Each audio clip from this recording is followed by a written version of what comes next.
4 years after former assistant football coach Barney Cotton got a heart transplant, he got to meet the mother of the donor who saved his life. Channel 8's Rebecca Heckel reports on how the two felt meeting in person for the first time. Yeah, Jatine, Friday would have been Nathaniel Garza's 24th birthday had he not lost his life in a tragic accident in 2019. But because of him, 6 people are alive and well, one being former Husker coach Barney Cotton, who received Nathaniel's heart. In October 2019, one Michigan family experienced the unimaginable. We got a phone call at 3 o'clock in the morning from a policeman at a hospital, and he said that he told my husband that there had been a terrible accident and that Nathaniel, it didn't look good, and we needed to get to the hospital right away.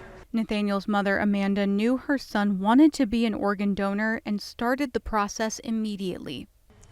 I immediately, without hesitation, wanted the gift of life in there because I knew as soon as the gift of life got in there, they'd start helping me save lives.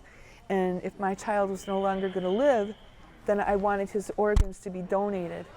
Around the same time, 500 miles away, former Husker assistant football coach Barney Cotton was going through the late stages of heart failure. I ended up in intensive care and I'd really fallen off the cliff.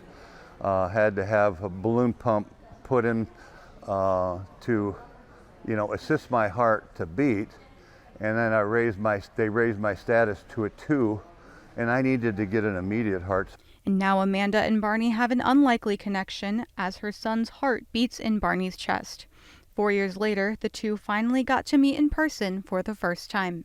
But it was interesting because I didn't feel like it was really kind of a joyful event, because she got to meet the man who's, had her son's heart beating in his chest. And of course, she laid her head on my chest, and then her friend, and then her boyfriend. So we're out there hugging in the driveway. We didn't even make it in the house yet.